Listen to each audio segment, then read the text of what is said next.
This is Dr. Rosie Kuhn, and this podcast series is called Spiritual Immersion, Taking the Plunge. And the intention of these podcasts are to support you, and empower you to start to look at things differently. And in a sense, it's an attitude change, perhaps, or a mood change, perhaps, or an orientation in how you focus and what you focus on in life. And it takes training. It takes practice, and it takes discipline to say, I want a life that makes sense to me. I want a life of meaning. I want a life of fulfillment. I want a life of gratitude. I want a life of beauty and abundance. It takes training to live into that. And I have no doubt that you have, as I have, as everyone on this planet, every being has 100% potentiality to fulfill that desire, to live in that fulfillment of thriving. I don't have a choice. I've got a really rough life. And it's like, I totally get you may have a really rough life. And what can shift so that whatever the circumstances are you're in, you can come to accept them and allow them to be what they are. And you can find the grace within yourself to appreciate and value who you are inside this experience that you've been given. You know, some of us, it depends on what your perspective is, but some of us think that and believe in the fact that we've come here in these certain bodies, whichever that is, for some purpose, for us to learn something, a growth opportunity of whatever magnitude. And that's what we came here to learn about, to learn to love and accept and appreciate and value what's going on inside our beings, no matter how broken it appears that we are. I think a lot about Stephen Hawkins, who was incredibly physically disabled, but brilliant. And I don't know how he lived inside that experience of himself. Don't know. But I am so grateful to have such a person be so courageous in living the life that he did live, as a model, a role model for us. So one of the things I wanted to talk about today is kind of that, in a sense that we look at other people and their differences, we judge them, and we go, wow, how does he do that? David Hawkins, or people of color, or people of religions that are very ascetic, or very, what's the word? Fundamental.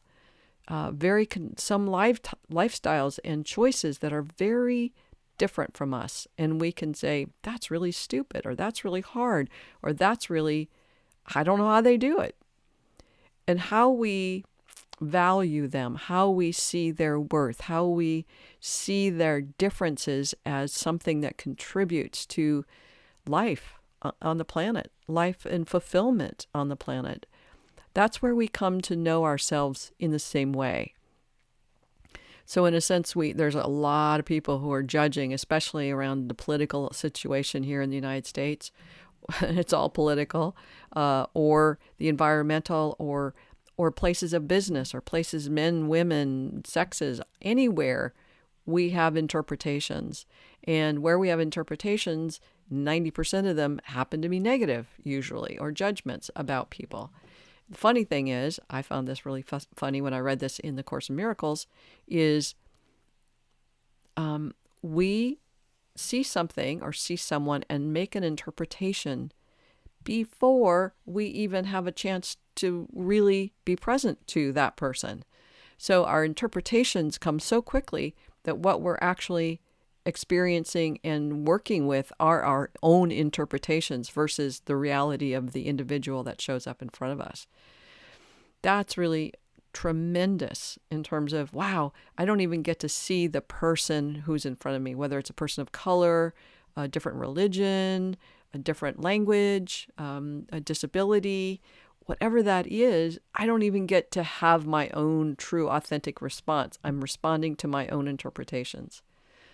So the more I can get clear about that, the more I can begin to honor myself, what my true experience is inside, and get to know that if I see a person of color or of nationalities or whatever that is, that I can have an authentic, genuine embracing of them as opposed to my initial interpretations, which may be not even mine, but come through me or lived in me for so long I don't even know that it's mine or not. So when we become more aware and more awake, we begin to go, oh man, I've been carrying that thought forever, and it's been influencing me in a way that I don't want to be influenced anymore. Or we meet people and initially we go, oh, they're fat, or they're skinny, or they're brown haired, or they're whatever it is, curly hair, whatever we have that is our first initial response, we go, wow, isn't that interesting? That's the first thing I see, as opposed to this human being, this spiritual being in this human body, in this human form, in this human circumstance. It's big work, but that's where this spiritual immersion process is going, I believe, because as we're able to focus more on how we're seeing other people, we're going, wow, what's inside of me that influences me to see that in that way? How come I see things that way? How come I don't see from a place of love? How come I see things from a place of lack? That's me. I mean, that's not me. It's how I've been trained, or was, in a sense, inherited from my culture, or from my the attitudes of my parents, or whatever it is. I am now doing that because there's an entrainment of that, or a domestication to think that way. And now I have to train myself through this spiritual immersion process to train myself to do it different. It really allows me to really notice my judgments, my interpretations about others, but also then of myself. If I'm judging, you guys have heard this many times from other people too. If you're judging somebody is lacking, it's a reflection of where you yourself feel you're lacking, but you can't yet accept or acknowledge. And so we project it onto other people as faulty or weak or failures or lacking value or unlovable. All of that, right? It's all of it. Who could love that person? And it's like, oh my God, they actually have a partner. They have people who love them. How? That's, all that stuff. So this is my third podcast today. And in this mini thesis, it's like really getting to know through this process of spiritual immersion. It's like we have to decide, where are we going to focus our attention? Where will I focus my intention and attention?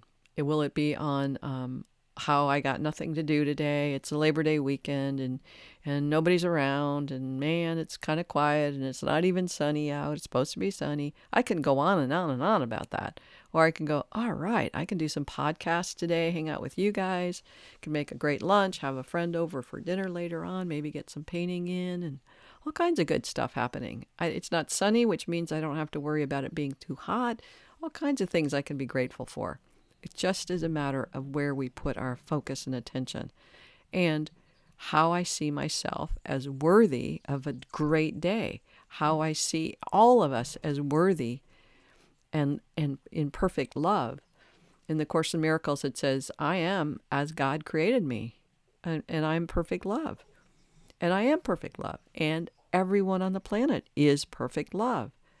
The only thing that gets in the way is my thinking about that, and your thinking about that.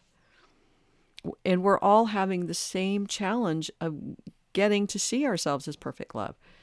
We're here to learn to love. We're here to learn to live in love, as in being a loving being to ourselves and others. And we have to see that that's what every one of us is doing. Every one of us is challenged to feel great. Everyone is challenged with the idea that I don't know how to do me. Everyone is challenged with, I don't know how to do me in this moment, in this circumstance.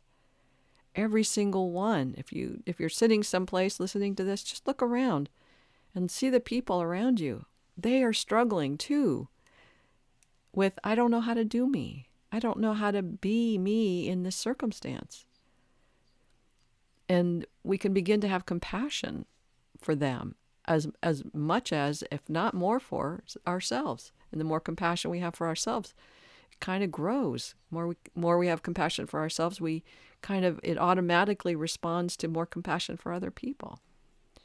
Now, you might not be here yet. You may not be interested in compassion. You may just be in the suffering part of you. And much like some of my clients, is like they're just very resistant to seeing it a different way. And if that's so, just accept the resistance. Accept that that's where you are in this minute, that you're not ready. That's a beautiful thing when people say, I'm not ready. I have a lot of self-doubt, and I'm not ready to take on the idea that I can really have what I want. That's excellent. Thank you for that clarity. Thank you for that truth. Know that for yourself. It takes a lot of pressure off you, and it takes a lot of pressure off the world. You're not ready. If you're not ready, you're not ready. And that's it.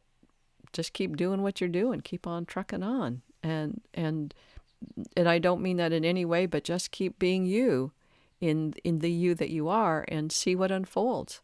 And at some point you'll go, okay, I'm ready. Much like with anyone who's got a substance abuse problem, a substance abuse issue, and they don't want to give it up. I don't blame them.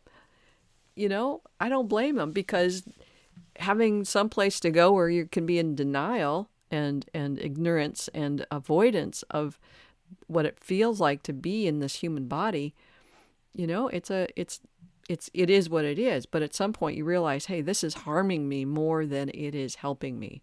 And that's the breaking point where it's like, wow, I'm not that far away from killing myself here. Is this really the way I want to go? Whether it's food or pharmaceuticals or alcohol, or whether it's a behavior like prostitution or pornography, whatever it is, it's what we use to avoid and just lessen some of the challenging experiences in the world. In the big book of Alcoholics Anonymous, it says, restless, irritable discontent is the source of all addictions. And whether that's, when I was a kid, if I felt bad, I'd blame myself. It's like, okay, if I see that things aren't going well in the house, I go, oh, it must be my fault. That was my addiction. I always went to, it's my fault. I better do something. I better make other people happy. And that became my addiction, is to make other people happy. That was a very self-defeating purpose.